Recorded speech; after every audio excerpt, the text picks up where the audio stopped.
El octavo día. Yo no creía en nada que no cupiera en el parte de novedades. A los 22 años, ya sabía que el frío, el hambre y el sueño te doblan más rápido que cualquier mito.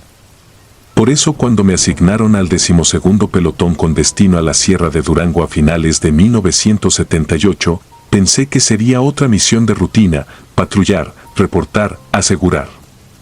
15 días en terreno alto, regresamos, firmamos y cada quien a su cuartel. Éramos 12, al mando del sargento Pineda, seco, directo, enemigo de las preguntas. Nos llevaron en 2 unidades por brechas de piedra hasta un punto donde el mapa parecía rendirse y ahí acampamos la primera noche, junto a un pino viejo que arañaba el cielo.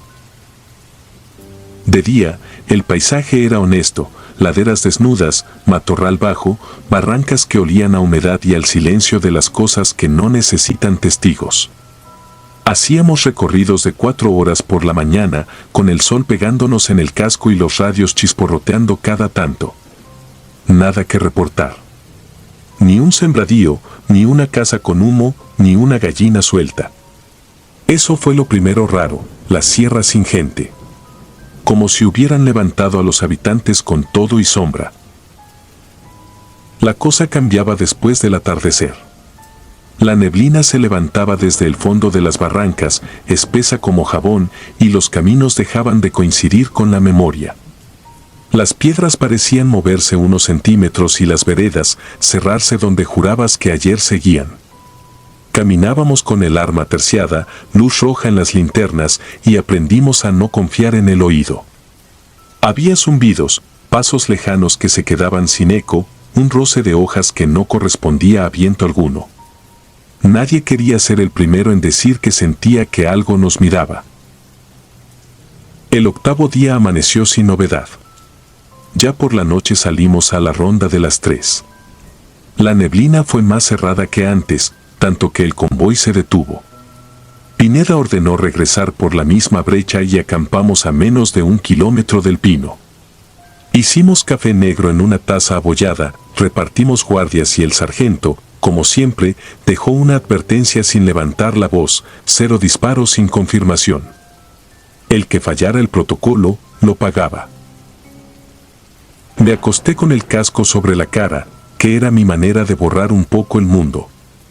Me quedé a medias entre el sueño y la conciencia, en esa franja donde todavía oyes lo que te conviene. Los ruidos empezaron como un trote bajo, como si alguien corriera descalzo sobre el monte, de derecha a izquierda y de vuelta.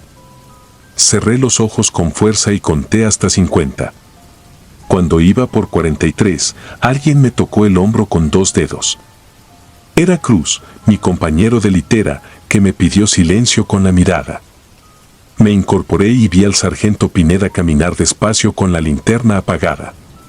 Todos estábamos con el arma a la mano. A los pocos segundos, supe por qué el soldado que cubría la primera guardia no estaba. Se metió al monte por un ruido, me susurró Cruz, apenas moviendo los labios. No regresa desde hace media hora. Las reglas eran claras, nunca más de 10 metros del perímetro, siempre en pares. Que se hubiera ido solo era impensable. Pineda eligió a 4, a mí, a Cruz, a Fajardo y a Ríos. Señales de mano, linternas hacia el suelo, separación de 3 metros. Entramos al matorral como quien se sumerge en agua fría. La neblina nos lamía las botas. Al principio avanzamos siguiendo un hueco entre los huizaches. No había huellas, la humedad lo devolvía todo a cero. Cada tanto, el monte hacía un sonido de boca cerrada, como si tragara. Encontramos una hilera de piedras acomodadas en triángulo, recién volteadas por el color de la tierra. A los 2 pasos, un tronco mal cortado con marcas de navaja en espiral. Yo quise creer que eran restos de campistas viejos o bromas de pastores.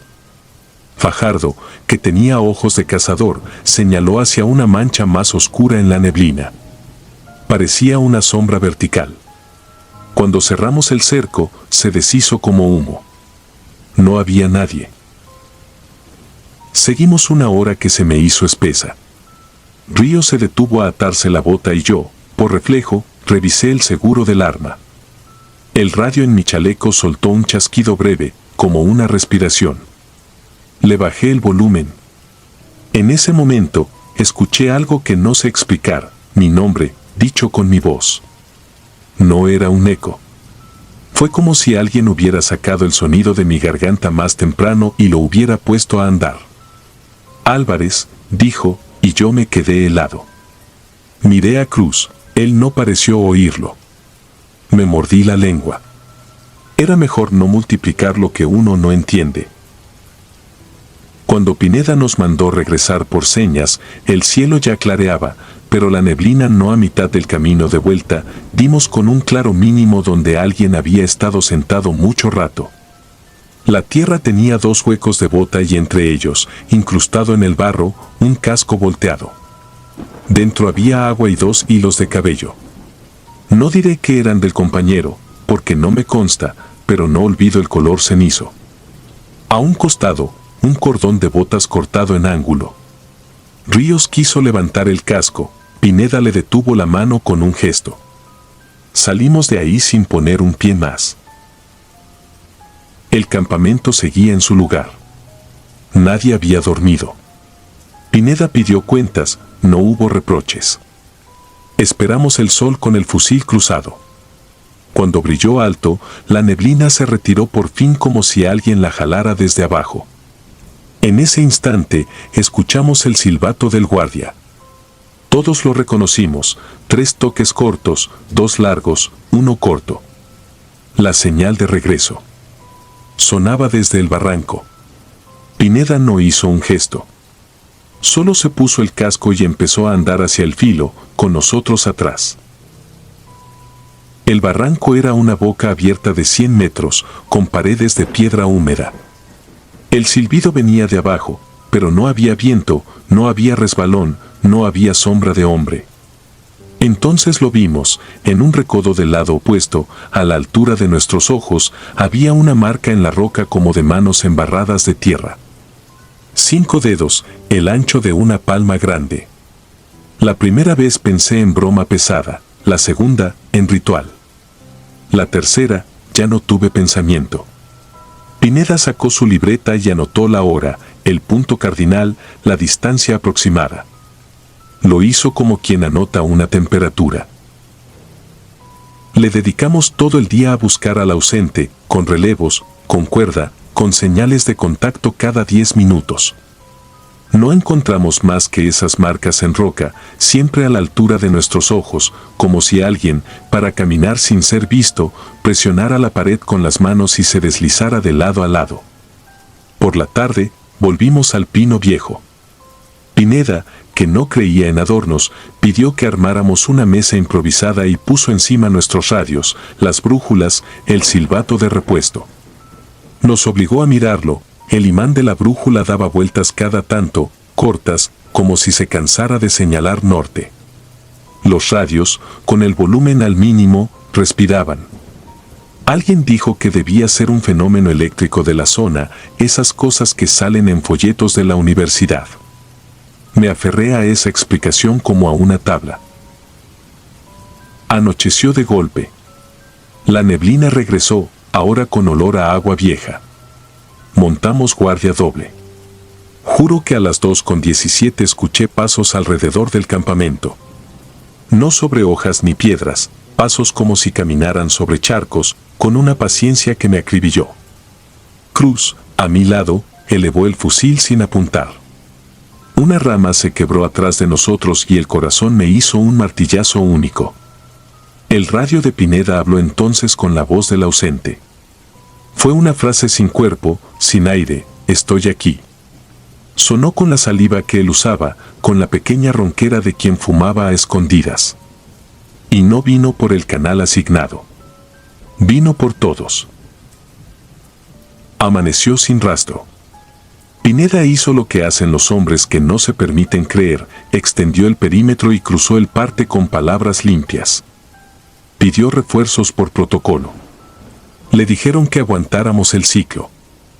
El 10º día encontramos la cuerda del silbato del compañero enredada en una rama a 4 metros de altura, como si alguien la hubiera lanzado desde un punto más alto aún.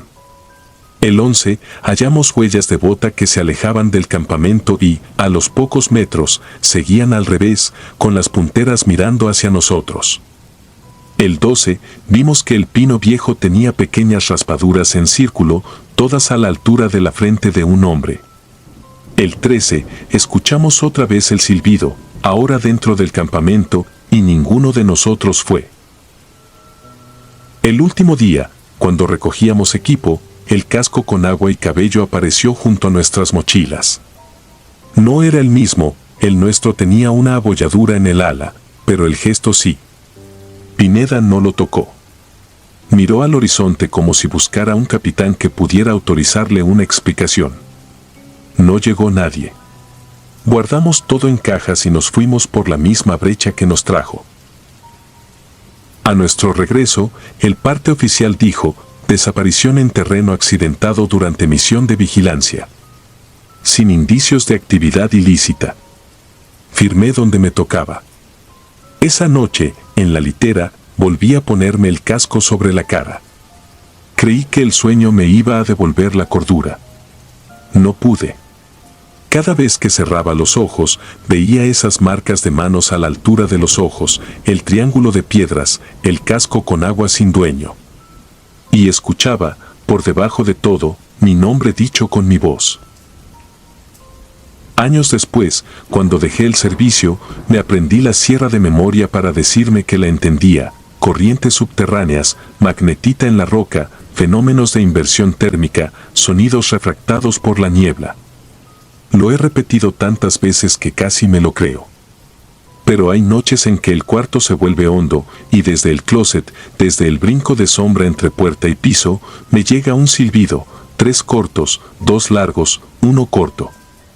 Me levanto, enciendo la luz y pongo el casco sobre la mesa. No lo hago por nostalgia. Lo hago para asegurarme de que está vacío.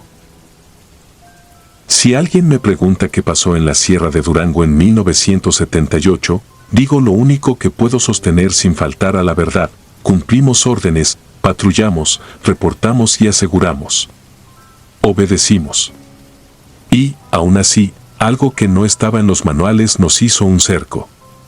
No disparó. No habló. No comió.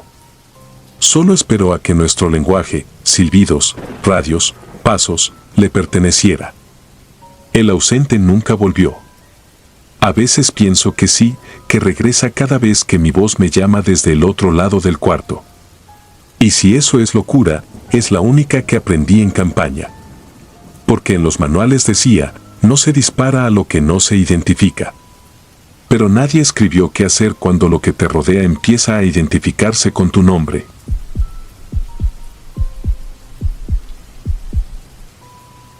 La Guardia. Era el año 1988, cuando me enviaron a una base militar en las montañas de Uruguay. El lugar era remoto, solitario y más frío de lo que uno esperaría para esa región. El aire tenía un peso extraño, como si algo invisible lo contaminara. Desde el principio, todo me pareció raro: el comportamiento de los oficiales, el silencio constante que envolvía el campamento y, por encima de todo, las historias que corrían entre los soldados. Un soldado en particular, Carrizo, había sido el último en hacer la ronda de guardia nocturna.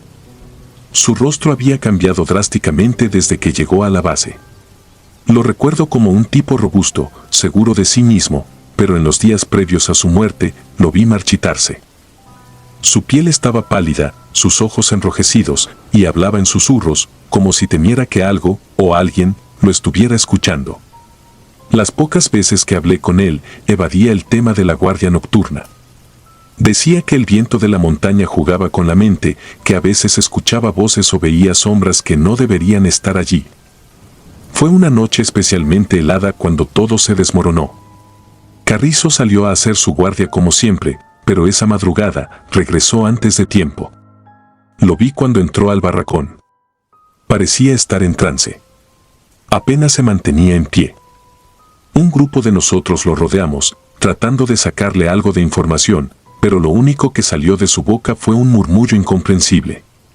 Parecía poseído por el terror. Un par de horas después, lo encontraron colgado en la sala de suministros. Dejó una nota, escrita con una letra temblorosa, en la que describía haber visto al diablo. Lo que más me perturbó fue la claridad con la que describió a la figura, cuernos que se mezclaban con la oscuridad, ojos brillantes que lo seguían sin descanso, y una presencia que, según sus palabras, lo estaba consumiendo desde dentro.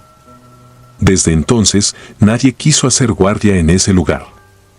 El comando nos obligaba a seguir con la rutina, pero la atmósfera en la base se volvió opresiva. Cada vez que el sol se ponía, una sensación de ansiedad colectiva se apoderaba de nosotros. Había algo en la oscuridad de esas montañas que no nos dejaba en paz. Parecía que el silencio de la noche estaba cargado de presencias invisibles. Las sombras parecían alargarse y el viento, en lugar de un susurro, traía consigo una sensación de vigilancia. No era solo paranoia, lo sentíamos, todos. Nadie hablaba abiertamente de ello, pero las miradas entre los soldados lo decían todo. Todos estábamos atrapados en un ciclo de terror que no podíamos comprender. Un par de semanas después de la muerte de Carrizo, me asignaron a la guardia nocturna. Lo tomé como una prueba de resistencia. Aún así, había una parte de mí que no podía evitar sentir un miedo visceral. La nota que dejó Carrizo no salía de mi mente. ¿Qué había visto? ¿Qué le había arrebatado su cordura en cuestión de horas? Esa noche, me puse el uniforme con manos temblorosas. Los demás apenas me miraban a los ojos. Sabían que no tenía otra opción que cumplir con la orden, pero en el fondo, creo que todos esperaban no volver a verme entrar por la puerta a la mañana siguiente. Me entregaron un rifle, aunque, en ese momento, me pareció más un juguete inútil que una herramienta de protección. Cuando salí del barracón, el frío me golpeó de inmediato, pero no era solo el frío físico. Había algo en el aire, una especie de presencia latente, como si algo estuviera esperando. La luna estaba baja, escondida detrás de nubes espesas, lo que hacía que la oscuridad fuera aún más intensa. Avancé por el perímetro de la base, siguiendo el camino que otros habían tomado antes de mí. El viento se colaba entre los árboles cercanos, y en más de una ocasión creí escuchar susurros. Pero no era el viento común, era más personal, como si alguien estuviera hablando justo detrás de mí. Al principio, traté de racionalizarlo. El estrés, la tensión, la fatiga acumulada, cualquier cosa que me ayudara a mantener la compostura. Pero cuanto más tiempo pasaba, más clara se hacía la sensación de que no estaba solo. De repente, el sonido de pasos resonó a mis espaldas. Me giré bruscamente, apuntando con el rifle, pero no había nadie. Respiré profundo, tratando de calmarme. Mi mente estaba jugando trucos, me decía. Sin embargo, esos pasos no eran imaginarios. Eran reales. Lo podía sentir. Continué con la ronda, pero mi corazón latía con fuerza en el pecho. En más de una ocasión, creí ver sombras moviéndose entre los árboles. Me detenía, respiraba y me repetía que solo eran ilusiones causadas por la luz escasa. Pero algo estaba mal. La atmósfera estaba cargada, como si el aire se hubiera vuelto pesado y cada respiración doliera. Cerca de las 3 de la mañana, algo cambió. Fue como si el aire mismo se detuviera. Todo se volvió silencioso, pero no el tipo de silencio que se siente cuando el viento cesa. Era un silencio opresivo, como si el mundo entero hubiera dejado de respirar. El sudor frío empezó a correr por mi espalda y entonces lo vi. Entre las sombras, a unos metros de distancia, algo se movió. Al principio, pensé que era un animal, tal vez un ciervo o un jabalí, pero conforme se acercaba, supe que no era nada que pudiera catalogar como algo natural. Era alto, más de 2 metros, con una silueta grotesca. Su piel parecía absorber la luz, una negrura tan intensa que casi dolía mirarla. Y entonces vi sus ojos. Brillaban, no con un destello cálido, sino con una luz fría, casi antinatural. Me miraba, o al menos eso parecía, aunque no tenía rostro, solo esa oscuridad absoluta. Y, detrás de esa figura, pude distinguir cuernos que sobresalían de su cabeza, mezclándose con las sombras de los árboles. El pánico se apoderó de mí. No podía moverme. Era como si mis pies estuvieran clavados al suelo. El aire a mi alrededor se volvía más denso, como si algo invisible me estuviera presionando. No podía respirar. Quise gritar, pero no salió ningún sonido de mi garganta. Lo único que podía hacer era observar mientras esa cosa se acercaba lentamente, cada paso resonando en mi mente como un eco interminable. En ese momento, entendí lo que había pasado con Carrizo. Esa cosa no solo te asustaba, te invadía, te consumía. Sentía como su presencia se metía en mi mente, escarbando en mis peores miedos, sacando a la superficie los recuerdos más oscuros. No sé cuánto tiempo pasó, pero cuando finalmente pude moverme, corrí. Corrí sin mirar atrás, sin pensar en nada más que en huir de esa entidad. Cuando llegué al barracón, estaba empapado en sudor, apenas podía respirar. Los demás me miraron con una mezcla de lástima y horror. Sabían lo que había visto. Nadie dijo nada. Me desplomé en mi litera, temblando como una hoja. Esa fue la última vez que hice guardia nocturna. La base cerró unas semanas después, aunque nunca se nos explicó el porqué. Los rumores seguían, pero nadie quería profundizar en ellos. Algunos decían que era una maldición antigua, otros hablaban de rituales que se hacían en esas montañas mucho antes de que llegáramos. Pero, para mí, ya no importaba la explicación. Lo que había visto esa noche no tenía nombre ni lógica. Era puro mal. A día de hoy, sigo soñando con esos ojos brillantes, con esa figura que me observa desde las sombras. Y aunque intento decirme que fue una alucinación, en el fondo sé la verdad, lo que vi en esas montañas era real, y sigue allí, esperando su próxima víctima. Nunca he vuelto a sentirme seguro en la oscuridad.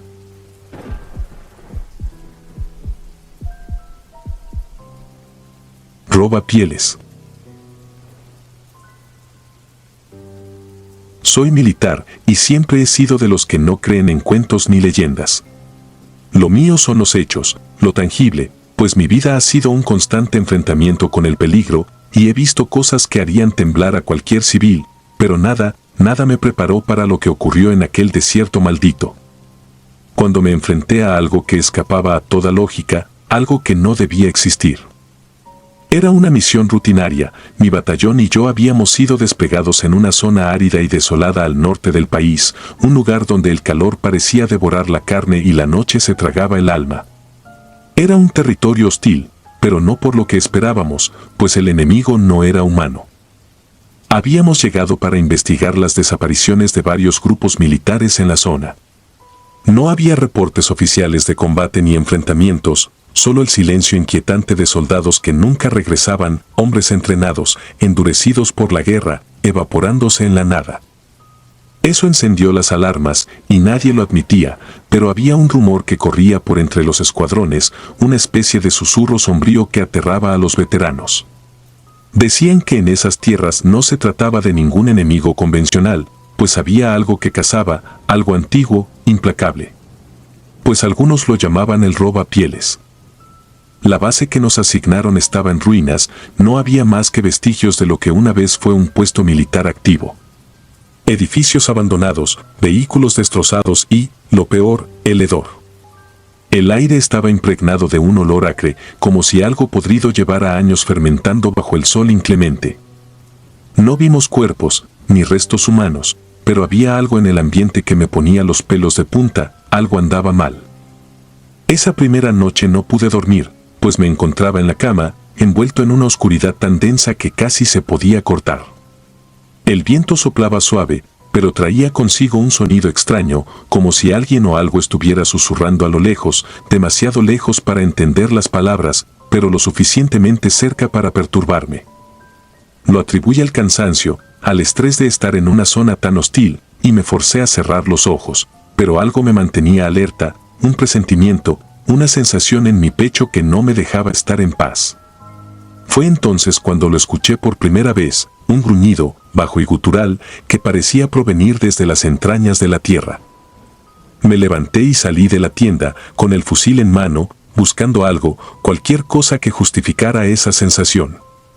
El aire era espeso y el silencio casi insoportable, pero no vi nada, solo sombras que se alargaban bajo la luz de la luna.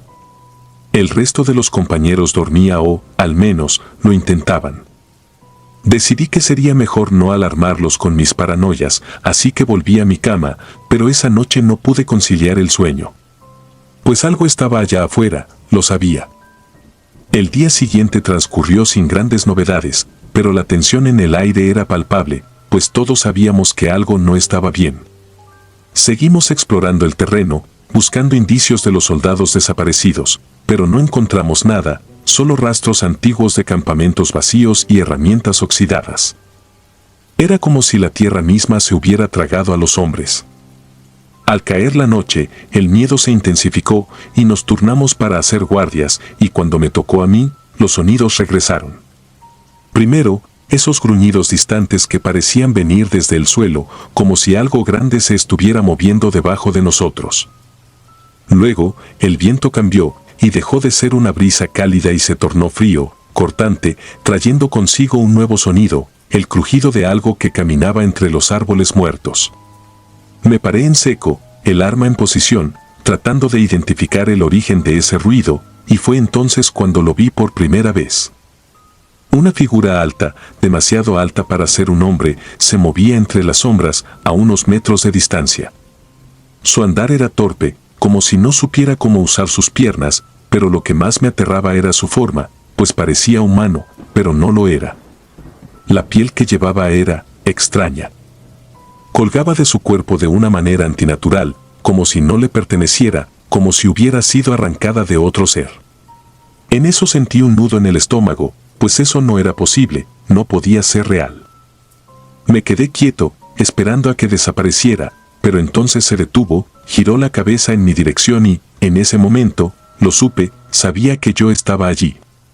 Pude sentir su mirada atravesando la oscuridad y mi corazón se aceleró y el miedo me invadió de una manera que nunca había experimentado antes.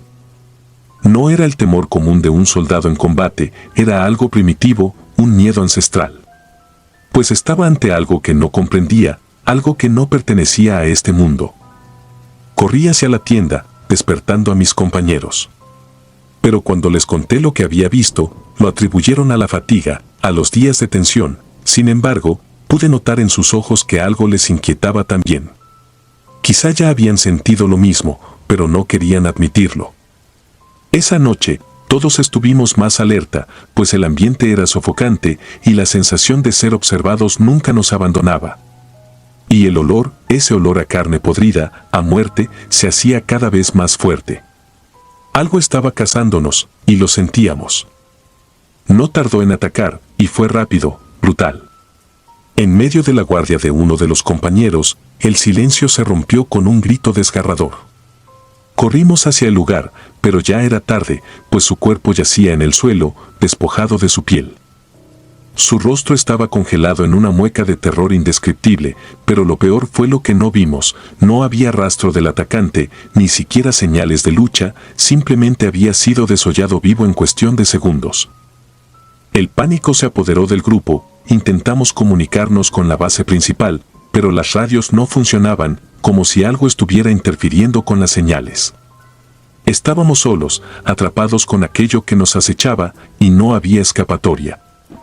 Esa misma noche, lo vi de nuevo, más cerca esta vez. Caminaba alrededor de nuestro campamento, observándonos, y su piel estaba estirada, tensa, y su andar seguía siendo errático, casi como si estuviera aprendiendo a moverse en ese cuerpo que no le pertenecía. La verdad, no puedo describir el horror de ese momento, pues no sabíamos qué hacer y las balas no parecían tener sentido frente a algo así. Comenzamos a perder hombres, uno tras otro, y cada vez que alguien se alejaba, aunque fuera por un segundo, escuchábamos su grito y luego solo quedaba el silencio y un cadáver desollado. Era implacable, paciente, y no tenía prisa, solo nos estaba cazando, uno a uno. Pasaron los días y ya éramos pocos, y el miedo se había convertido en nuestra única compañía. Apenas hablábamos, y cuando lo hacíamos, era en susurros, pues no queríamos que supiera que aún estábamos allí, aunque en el fondo sabíamos que lo sabía. Nos estaba jugando, como un gato juega con un ratón antes de devorarlo. Finalmente, decidimos que debíamos escapar, aunque no teníamos idea de cómo hacerlo sin ser cazados. Una noche, aprovechamos una tormenta de arena para movernos, y creíamos que el viento y la arena nos cubrirían, pero estábamos equivocados, y en medio de la tormenta, lo vimos. Caminaba entre las ráfagas de arena como si no le afectaran, y su silueta enorme y desfigurada era lo único que distinguíamos, y en eso corrimos. Corrimos como nunca antes lo habíamos hecho, pero fue en vano. Lo último que recuerdo de esa noche es el sonido de mis compañeros cayendo, uno tras otro, mientras yo seguía corriendo. El viento ahogaba sus gritos, pero lo sentía. Sabía que no quedaba nadie más, y seguí corriendo hasta que mis piernas no pudieron más y caí al suelo, extenuado, esperando el final, pero no llegó. Cuando desperté, estaba solo, no había rastros de mis compañeros, ni de lo que los había cazado. Pues de alguna manera, había sobrevivido. Me encontraron días después, deambulando por el desierto, en estado de shock. Apenas pude contar lo sucedido, pero nadie me creyó. Lo atribuyeron al trauma, a la fatiga mental, pero yo sé lo que vi, sé lo que nos cazó, y no era humano, no era algo que perteneciera a este mundo. Desde entonces, no he podido dormir bien, y cada vez que cierro los ojos, veo esa figura moviéndose en las sombras, acercándose poco a poco. Sé que sigue ahí, esperando, y algún día vendrá por mí. Porque eso es lo que hace, caza. Y cuando te encuentra, se lleva tu piel. Nunca volví a ese desierto maldito, pero escucho rumores de más desapariciones.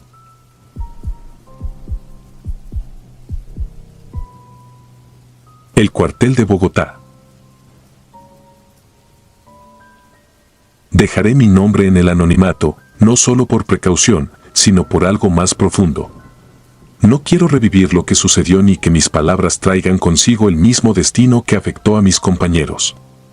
Fui parte del ejército colombiano, y durante mi entrenamiento en el cuartel de Bogotá, algo sucedió, algo que me perseguirá hasta mi último aliento. No sé cómo explicarlo sin sonar loco, pero intentaré hacerlo lo más detalladamente posible. Es posible que, al leer esto, sientas una sensación de incomodidad. Si es así, te recomiendo que pares de leer. No todos pueden soportar lo que yo viví. El cuartel tenía su historia, como todos los lugares donde se han derramado lágrimas y sudor. Viejas paredes, techos altos y largas filas de camas metálicas en las que los reclutas pasaban las noches. Entre ejercicios extenuantes y órdenes gritadas, siempre había tiempo para hablar de lo que corría por las sombras del lugar. A mí no me interesaba, no creía en esas cosas. Historias de fantasmas, de figuras que se aparecían en la noche, eran solo eso, leyendas para asustar a los más nuevos. Uno de esos rumores, sin embargo, era más persistente que el resto. Todos lo conocían, la leyenda de la mujer de blanco. Decían que había sido la esposa de un oficial, muerta en circunstancias misteriosas décadas atrás. Algunos aseguraban que la habían encontrado flotando en el río cercano al cuartel. Otros, que simplemente desapareció un día. Su espíritu, según contaban, aparecía al pie de las camas, observando en silencio, esperando algo. Pero nunca nadie decía qué. Recuerdo la primera vez que escuché esa historia. Estábamos sentados en la cantina, a punto de terminar nuestro almuerzo, cuando un veterano comenzó a hablar de ella. Era una noche especialmente oscura, de esas que hacen que el viento suene como un susurro maldito entre las ventanas. Nos reímos, como siempre hacíamos, descartándolo como tonterías. Sin embargo, no podía negar que algo en el tono de su voz me incomodó. Pero me dije a mí mismo que era solo una tontería más. Mi vida en el ejército siguió como de costumbre hasta aquella noche. Es irónico que lo recuerde con tanta claridad, porque no debería haber sido diferente a cualquier otra. Estábamos agotados después de un día de maniobras bajo la lluvia. El frío se había instalado en nuestros huesos, y lo único que quería era dormir y olvidarme del dolor en mis músculos. Entré en la barraca y me dejé caer en la cama. Al poco tiempo, me hundí en un sueño profundo. Entonces, algo cambió. Desperté de repente, aunque no supe por qué al principio. El aire se sentía distinto, más pesado, y había un frío extraño, casi sobrenatural, que invadía la habitación.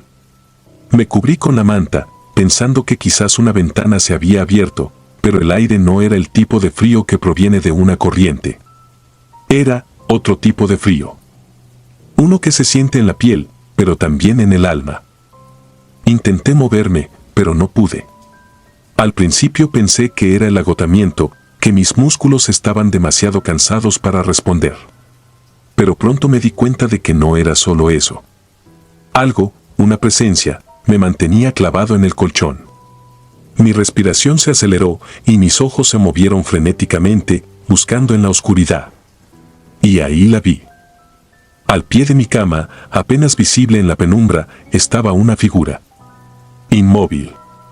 Silenciosa. Pálida como la luz de la luna. Era una mujer, alta y delgada, con un vestido blanco que parecía brillar tenuemente en la oscuridad. Su cabello caía desordenado sobre su rostro, y aunque no podía verle los ojos, sabía que me estaba mirando. Podía sentir su mirada quemándome, fría y vacía. Intenté gritar, pero nada salió de mi garganta.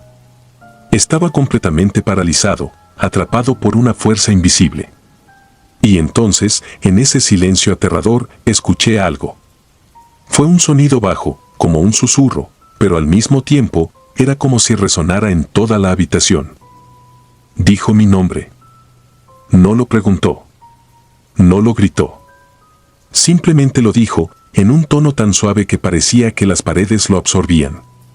Sentí como mi piel se erizaba, cada fibra de mi ser quería huir, pero no podía moverme. Solo podía mirarla, esa figura espectral, mientras sus labios pálidos seguían moviéndose, murmurando algo que no podía entender del todo. La figura se quedó allí durante lo que parecieron horas.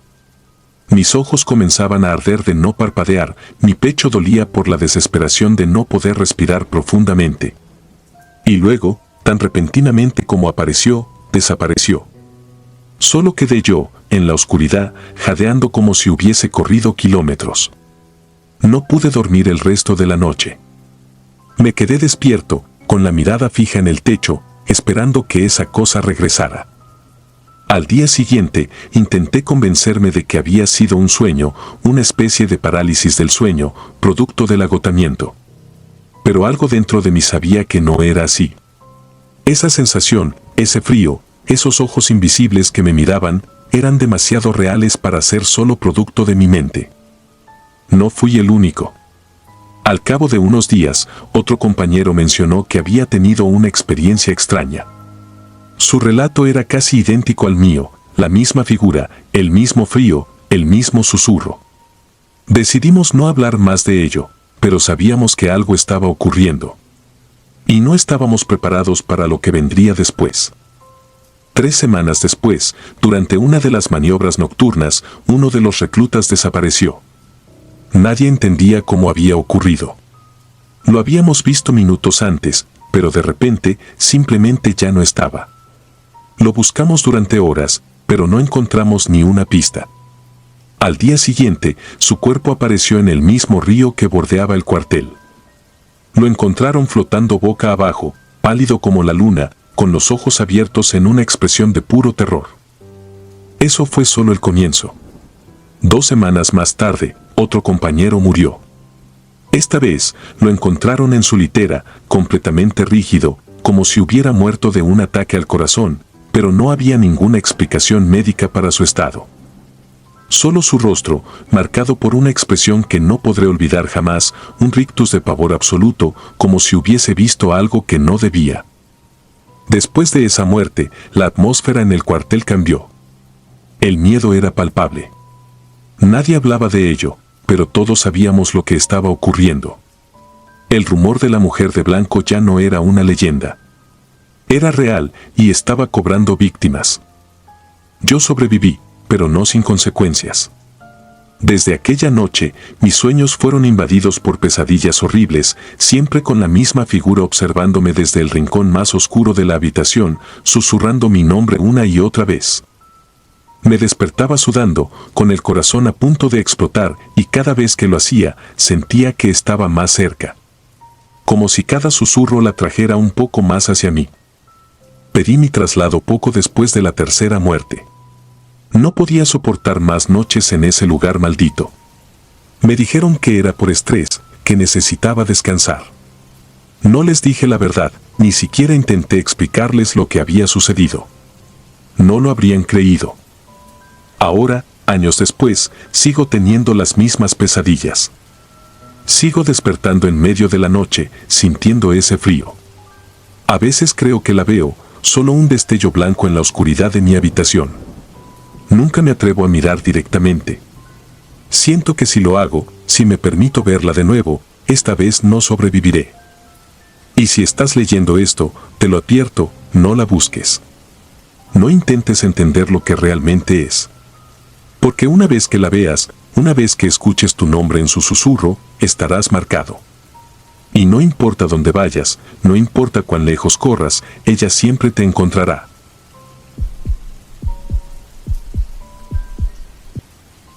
Territorio maldito. Era 1996, una misión rutinaria en la selva del sur de Chile.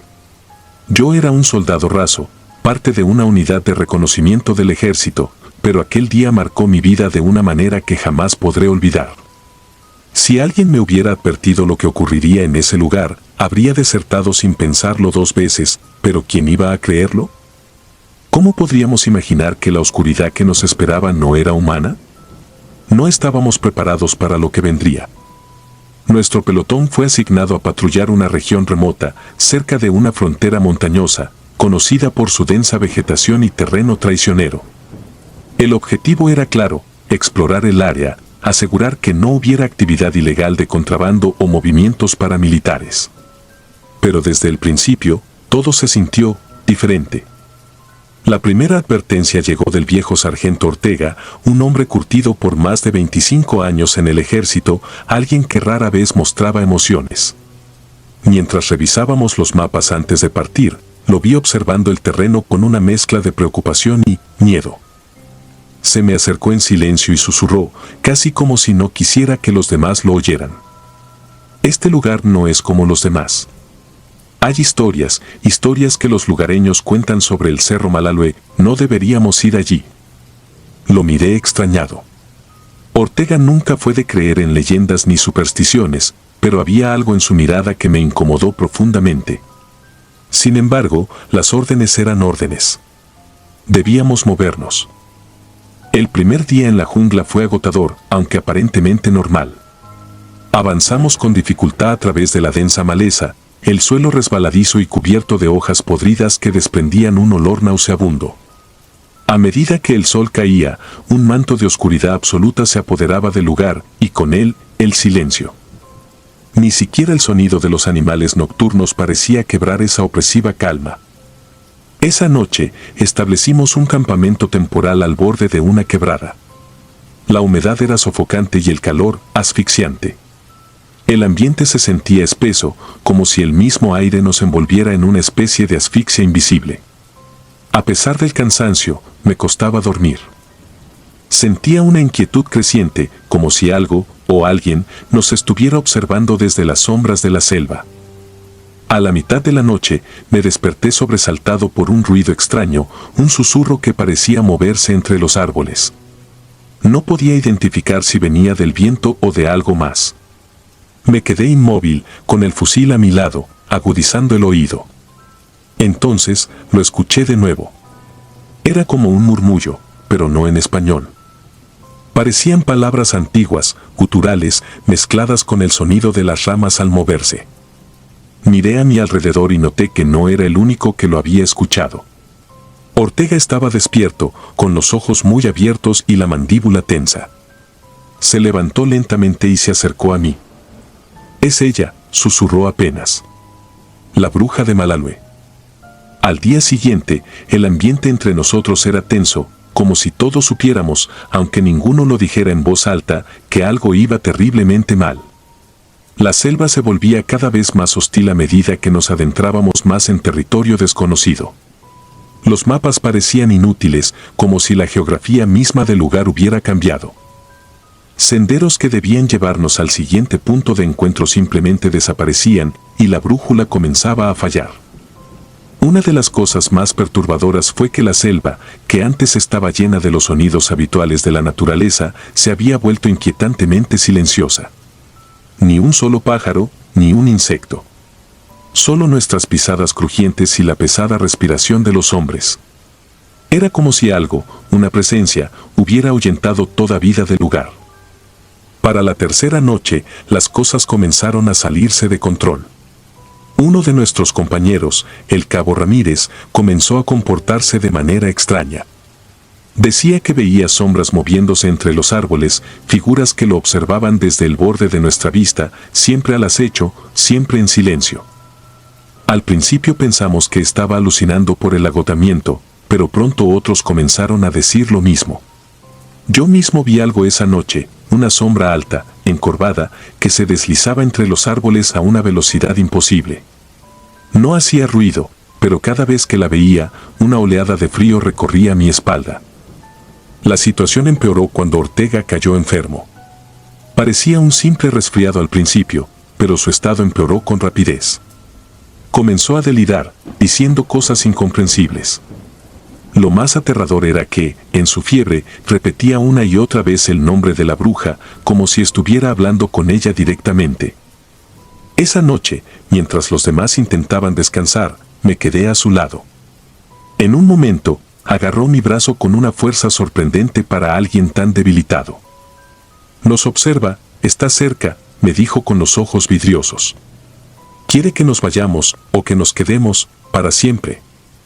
No pude responderle. La verdad era que yo también sentía que algo nos acechaba, algo mucho más peligroso que los animales salvajes o los rebeldes que buscábamos. Esa noche, Ortega murió. Nunca había visto a un hombre morir de esa manera. Su piel se tornó gris, como si hubiera sido drenado de toda su sangre, y su expresión se congeló en un rictus de puro terror. Los médicos del pelotón no podían explicarlo, simplemente dijeron que había sido una infección, pero nadie lo creía. El día después de su muerte fue el punto de quiebre. Decidimos abandonar la misión y regresar a la base, pero no importaba cuánto camináramos, parecía que no avanzábamos. El terreno se volvía más difícil, las sombras en la selva más amenazantes. La sensación de ser observados era insoportable. Entonces ocurrió lo peor. Una tarde, mientras cruzábamos un arroyo estrecho, escuchamos un grito desgarrador. Uno de los soldados, Figueroa, había desaparecido en medio del grupo. Todo pasó en segundos. Lo vi de pie al borde del arroyo, y luego, como si algo lo hubiera jalado con una fuerza inhumana, simplemente desapareció en la oscuridad de la vegetación. No pudimos encontrarlo, solo escuchamos sus gritos, que se desvanecieron en el aire. Intentamos seguir su rastro, pero era inútil. Estábamos atrapados. No había otra palabra para describirlo. La selva nos había cerrado el paso, y cada intento por salir solo nos llevaba más profundo en ese infierno verde. Las noches siguientes fueron las peores de mi vida. Los susurros regresaron, más fuertes, y las sombras parecían acercarse cada vez más. Una madrugada, mientras vigilaba el campamento, vi algo que jamás olvidaré. A la luz tenue de una luna escondida entre las nubes, vi una figura de pie, apenas a unos metros de mí. Era una mujer, o al menos eso parecía. Su piel era pálida, casi translúcida, y su cabello caía en mechones largos y enmarañados. Sus ojos eran dos pozos negros, vacíos. No emitía sonido, pero la vi alzar una mano y señalarme. En ese momento, un frío indescriptible recorrió todo mi cuerpo, paralizándome. Quise gritar, pero no pude. Solo la observé, inmóvil, hasta que desapareció en la niebla. A la mañana siguiente, decidí que no importaba lo que los demás dijeran, yo me iría de allí. Prefería enfrentar una corte marcial antes que quedarme en ese lugar maldito. junto con 2 compañeros, intentamos tomar un camino distinto, pero al caer la tarde, llegamos al mismo lugar donde habíamos comenzado. Era como si la selva misma se estuviera burlando de nosotros. Finalmente, tras lo que parecieron días eternos, encontramos un grupo de rescate. Habíamos estado desaparecidos más tiempo del que pensábamos. Nos dijeron que llevábamos casi 2 semanas sin comunicación, cuando para nosotros habían sido apenas unos días. Solo 5 de los 12 que entramos en la selva salimos con vida. Nunca encontramos los cuerpos de los otros. La investigación oficial concluyó que el terreno y las condiciones climáticas extremas habían sido las responsables de las muertes y desapariciones. Pero los que sobrevivimos sabemos la verdad. No era el clima ni la selva. Era ella, la bruja. Desde entonces no he vuelto a dormir bien. Algunas noches, en la quietud de mi casa, juro que puedo escuchar esos susurros y a veces, en la oscuridad, siento su mirada, esperando, vigilando, como lo hizo en la selva. Si disfrutas de los relatos, te invitamos a apoyarnos con un like y un comentario, ya que eso nos ayuda muchísimo. Además, si aún no estás suscrito o suscrita, te animamos a formar parte de la comunidad del terror. Muchas gracias por escucharnos y por tu apoyo.